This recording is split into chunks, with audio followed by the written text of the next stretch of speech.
So in the last class, we have seen up to this, the electrolysis of lithium chloride. This is what we have seen in the last class. And I was telling you that at anode, oxidation takes place, and at the cathode, reduction takes place. Oxidation means there is increase in the oxidation state. Reduction means there is decrease in the oxidation state. So here it is plus 1. The oxidation state of lithium is a plus 1, and here it is a 0. So from plus 1 to 0, there is a reduction. And here it is minus 1, and the minus 1 to 0, there is an increase. So the increase in the oxidation state is oxidation. So oxidation takes place at the anode, and the reduction takes place at the cathode. The same idea will be dealt with a little more details in the third year electrochemistry. Electrochemistry is really interesting, and I will be teaching you electrochemistry in the third year, where it will involve many more important concepts, and you will have to read plenty of books. And now, today we are going to discuss what happened on extraction of beryllium. Just a minute. Diagonal relationship. One slide is missing. Just a minute. I will try.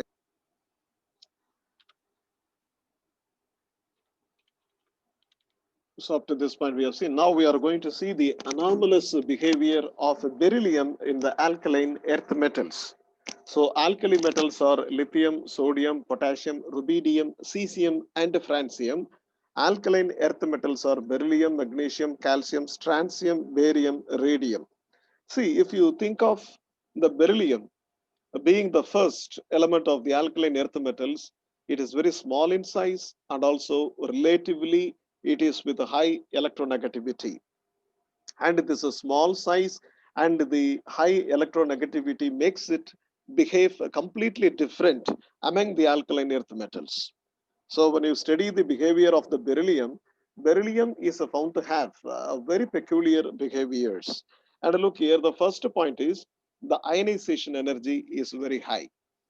It is the highest among the alkaline earth metals, which is 899 kilojoule per mole. And also it has very low tendency to form beryllium 2 plus, because if you want to make a 2 plus ion, it has to lose 2 electrons. But being the ionization energy very high, ionization energy is the minimum energy required to remove 1 electron from the outermost orbit of an isolated atom in its ground state electronic configuration. So you have to spend more energy, because the first ionization energy itself is nearly 900 kilojoule per mole, means the second ionization energy will be several fold higher than the first ionization energy. So more energy has to be spent to remove another electron to make beryllium 2 plus.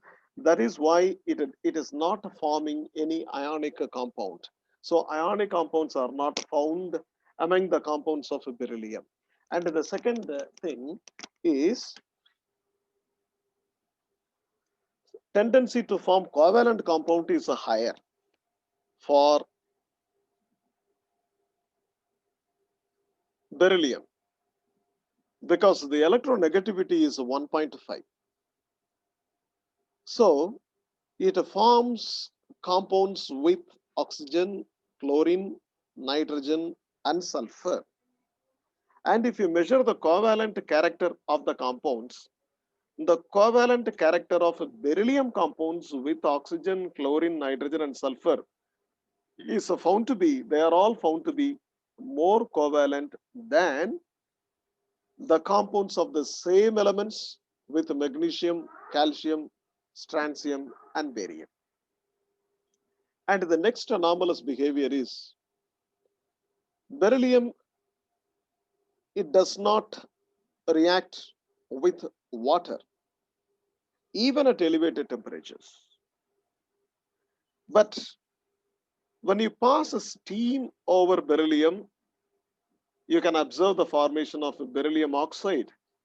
But even then, it is doubtful whether beryllium will liberate hydrogen from water. It is doubtful. And the fourth anomalous behavior is the oxidation potential. Oxidation potential for beryllium is the lowest. So whenever the ionization potential is highest, its oxidation potential will be lowest. I have already explained to you what is oxidation. Oxidation is increase in the oxidation state, which means the removal of the electron. So when the removal of the electron is difficult because of the high ionization energy, naturally the oxidation potential is the lowest. Hence, beryllium is said to have the lowest electropositive character. Hence, beryllium oxide, beryllium hydroxide, they are not alkalis or basics. They are not basic. They are amphoteric. Amphoteric means one substance having or one substance which behaves as a base in the presence of acid and which behaves as an acid in the presence of an alkali. So beryllium oxide can react with hydrochloric acid to form beryllium chloride and form water. This means beryllium oxide is able to neutralize acid. Similarly, when beryllium oxide is added with sodium hydroxide, it combines and it forms Na2BeO2 and water is formed, which means it neutralizes the alkali also. So oxides and hydroxides, the basic nature increases as you move down the group. So beryllium, their oxides and hydroxides are found to be the least basic or amphoteric, and then calcium, magnesium, strontium, all these metals, their oxides and hydroxides, the basic nature increases when you move down the group. And the fifth anomalous behavior is beryllium does not liberate hydrogen with acids, whereas the other metals of the same group will do. See, if you take a beryllium and put it into an acid, there is no hydrogen liberation. At the same time, if you take a magnesium or barium or beryllium, magnesium, strontium, barium, radium, if you take all other elements other than the beryllium, you put it into an acid, that will liberate hydrogen. See, liberation of hydrogen, if you think in the electrochemical point of view, the reduction potential has to be lower than the hydrogen to liberate hydrogen from the acid. We have already told you that beryllium has very lowest oxidation potential. So it has the highest reduction potential. So it cannot remove the hydrogen from the acid. I will explain this in the third year.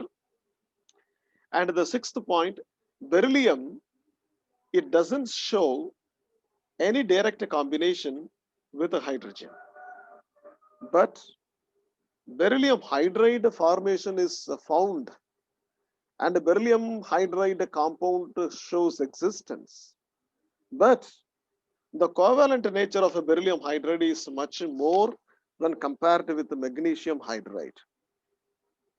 Because beryllium hydride alone is covalent, where the hydrides of all other elements of the same group are found to be electrovalent. So this is the sixth anomalous behavior. And the seventh anomalous behavior is beryllium halides are covalent. Beryllium fluoride, chloride, bromide, iodide, and astatide, all these things are covalent. Whereas other halides, that is the halides of magnesium, calcium, strontium, barium, radium, are electrovalent. This is another anomalous behavior.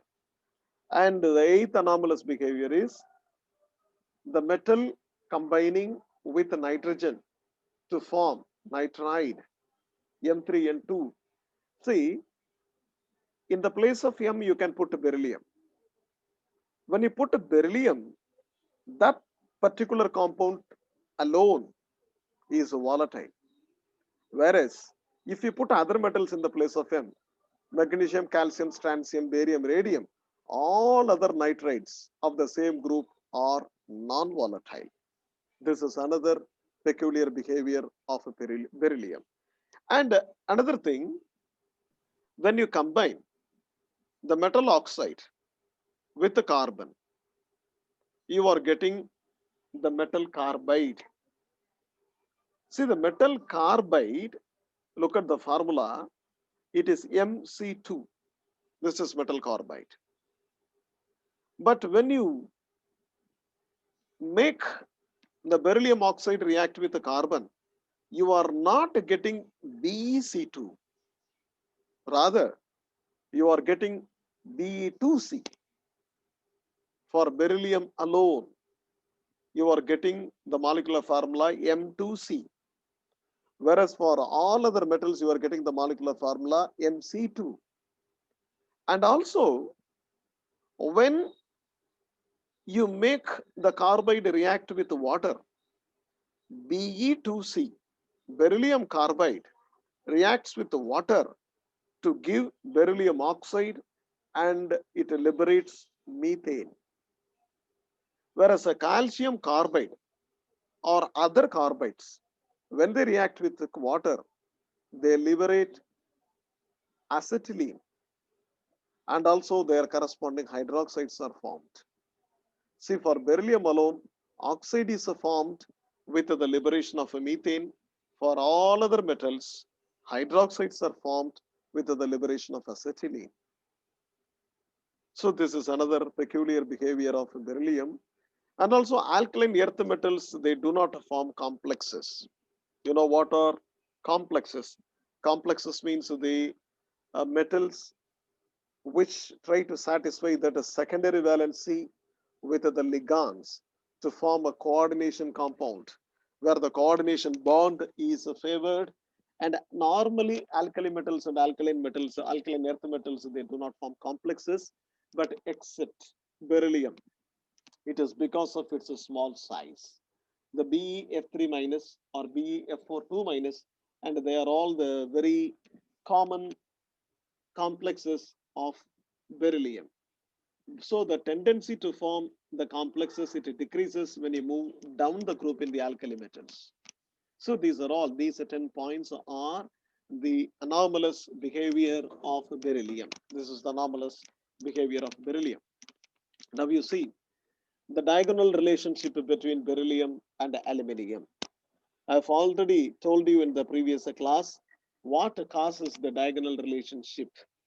It is because of the similar polarization power or because of the similar electronegativity. Because when you move from left to right, there is a decrease in the size, and at the same time, when you move down the group, there is increase in the size. So when you jump diagonally, that is the next element of the next group in the downward direction, you are almost meeting the similar size and the similar electronegativity and other similar characteristics. And because of the similar characteristics, what is happening is they have the diagonal relationship. Their behaviors will be identical, both chemical and physical. So because of their polarizing power comparable, beryllium and aluminium are seen to have identical characteristics. So the first identity or first similarity between beryllium and aluminium, they have the strong tendency to form covalent compounds. See, among the alkaline earth metals, beryllium alone shows the greater tendency to form the covalent compounds. And in the next group, aluminium also shows the greater tendency to form covalent compounds. So in that case, they are similar. And also, they have a very close standard oxidation potential. And also, both the elements render passive with the concentrated nitric acid. Render passive means when you put these metals in nitric acid, they form a layer of oxide. And this layer of oxide will prevent the action of the further action of nitric acid on the surface of the metal. So the metal becomes passive or the metal becomes non-reactive in nitric acid. It is not that the element does not react with the nitric acid, but it forms a protective layer, and that layer protects the metal from the further reaction. So this is called the rendering passive nature. So the beryllium and aluminium, they render passive with the concentrated nitric acid. And also beryllium and aluminium, they form complexes. They too have the tendency to form coordination complexes. And also the beryllium oxide and aluminum oxide are found to be amphoteric. That means they may have both the natures of acids and bases. So in the presence of acids, they will neutralize like a base, and in the presence of a base, they neutralize like an acid. So what happens? You can see these reactions: the beryllium oxide plus hydrochloric acid gives the beryllium chloride and water, and the beryllium oxide plus sodium hydroxide, they gave sodium berylate and water, and aluminum oxide from hydrochloric acid, aluminum chloride plus water, and aluminum oxide plus sodium hydroxide, sodium meta-aluminate and water. So they react both with acids and bases, so they are amphoteric. And all you see here, with the bases, both beryllium and aluminum, they liberate hydrogen. So in the previous case, we took the oxides, but here we take only the metals. So when beryllium metal combines with the sodium hydroxide, sodium berylate is formed with the liberation of hydrogen. Aluminium, when it reacts with the sodium hydroxide, sodium meta-aluminate is formed with the liberation of hydrogen. But you can think of one particular thing. These metals, they do not liberate hydrogen with acids, but they liberate hydrogen with bases. And also their carbides. Beryllium carbide liberate methane and beryllium oxide is formed. Similarly, aluminium carbide also liberates methane and with the formation of aluminium oxides. And the halides of both aluminium and beryllium, they have similar solubilities. Now we are coming to the extraction of beryllium. The first point, just a minute.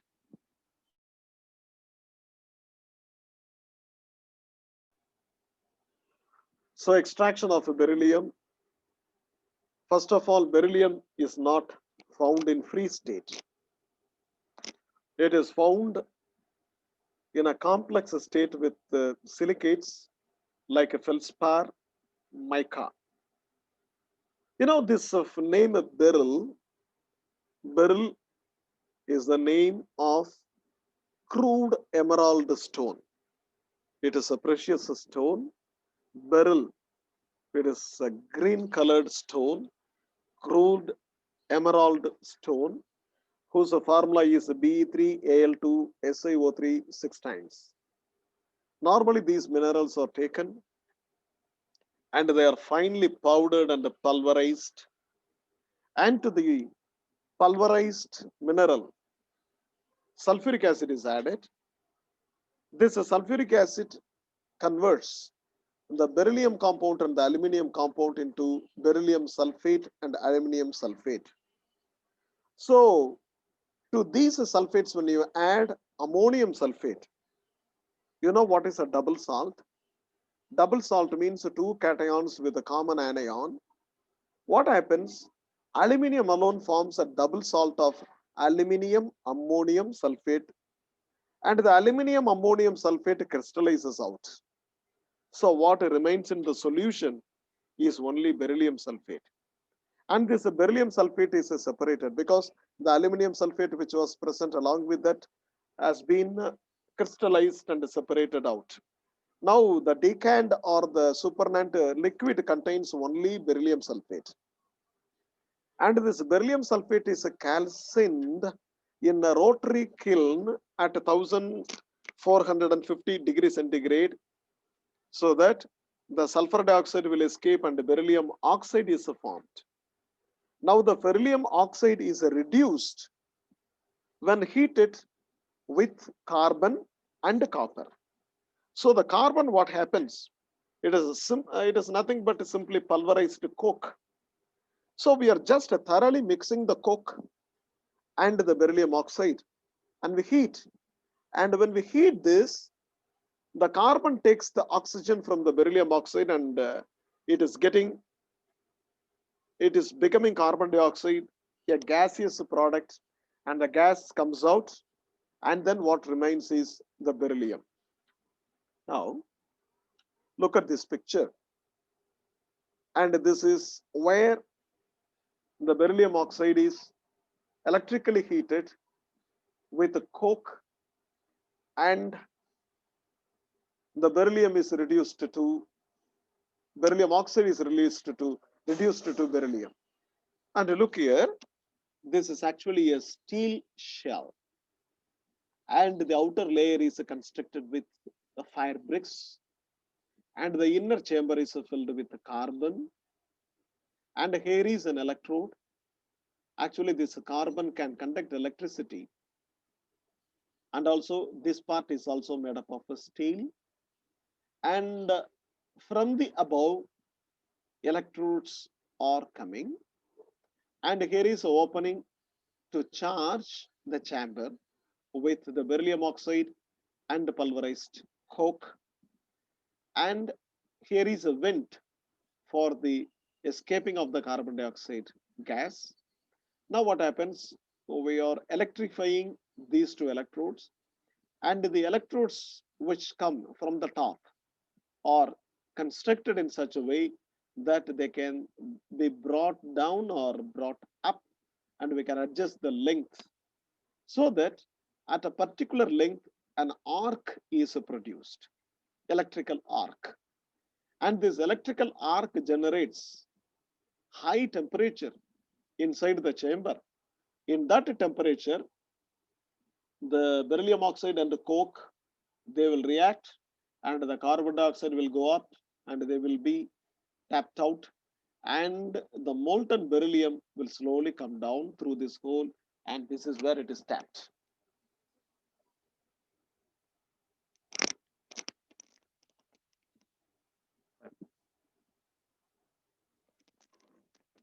So this is what is happening, and we are going to see what are the uses of the alkali metals. In liquid state, alkali metals are found to be excellent conductors of heat. That is why the nuclear reactors are immersed in liquid sodium or liquid alkali metals, and these liquids will circulate, and they will transport the heat to outer layer, where the heat is used to make up steam, and the steam is used to turn the turbine, and the turbine rotation is connected to the generator, and we are getting the nuclear generated power. And the low ionization energy, it is, the metals are able to emit electrons, which is used in the photoelectric cells, and they are having strong reducing agents, reducing power. So sodium is used in the extraction of most of other metals of chlorides, and several useful compounds are obtained from alkali metals: sodium hydride, sodium peroxide, sodium cyanide, and sodium NaNH2, and the sodium lead alloy. It is used in the manufacture of anti-knocking materials such as tetraethyl lead or tetramethyl lead for gasoline substances. Now the meeting will get disconnected. Please rejoin the meeting immediately.